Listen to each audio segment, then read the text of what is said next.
Banditry, kidnapping, and the insurgency in Nigeria's northeast are some of the most pressing security challenges needing attention in the country. Well, security agencies in the country are battling these threats in many parts, but in spite of their efforts, the situation appears to be getting worse. Now, according to a publication in the Daily Trust newspaper, 808 Nigerians were kidnapped in different parts of the country between January and July this year. Kidnapping for ransom remains the foremost security threat to foreign nationals, prominent and affluent locals and ordinary citizens in many parts of the country. Security consultant and CEO Captain Aliyu Umar Babangida joins us now on the program to discuss some of these issues. Captain, it's good to have you join us right now. Now, when it comes to the issue of security, from the insurgency to kidnapping to the issues of banditry, herdsmen, cattle rustling, and bunkering, and all of that, all of these issues hitting Nigeria from all parts of the country. Now, what do you make of how long it is taking for Nigeria to return to the days where Nigerians can sleep with their both eyes closed? Well, when you look at this cocktail of criminal activity, and we decide to do a retrospect, let's do a 5-year or a 10-year retrospective. We look, how many convictions have you seen? Close to zero, I dare say. Now, what comes across to the observer, not even home now, what comes across to the observer abroad, the man looking from outside the country in, is despite the gory and terrible nature of these crimes, nobody has been convicted yet. What comes across is simple. The leaders are complicit. It's that simple. Those crimes are abominable. They are, I don't even know, I don't have the right words for them. And our leadership across board, the politicians, they are aloof to these things.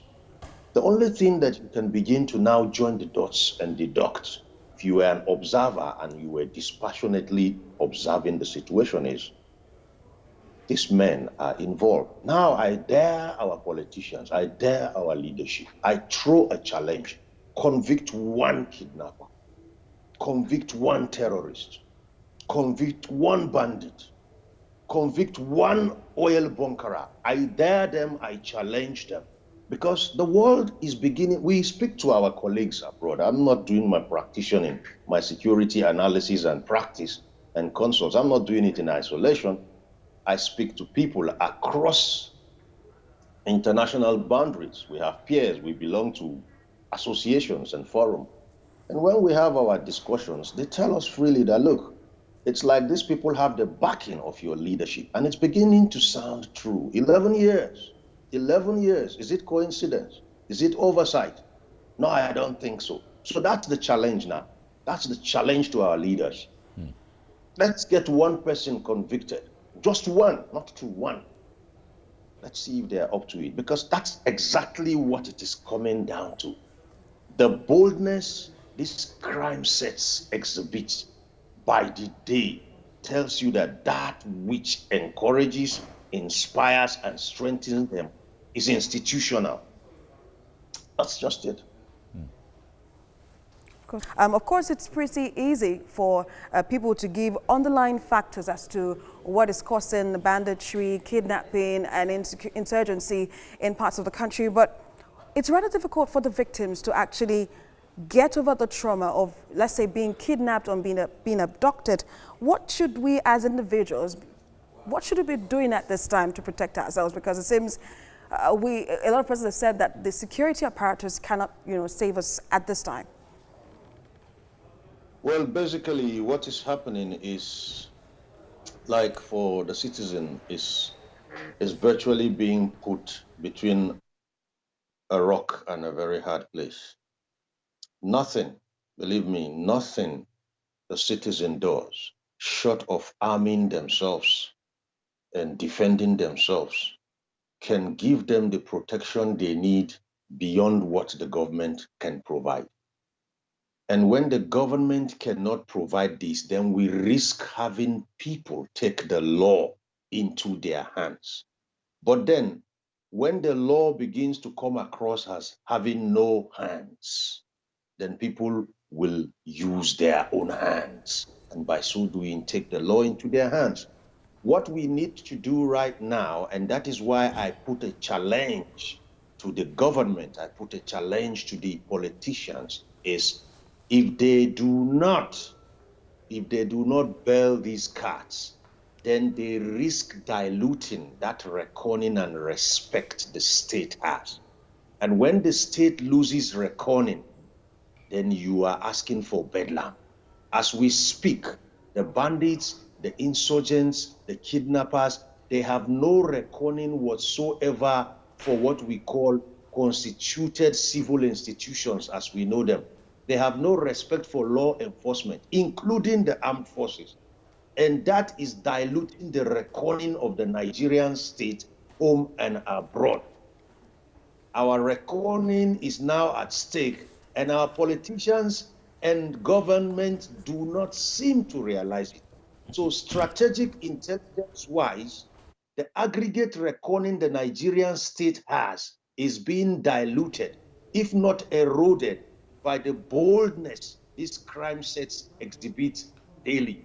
And if nothing is done about it, someday the state will lose its substance.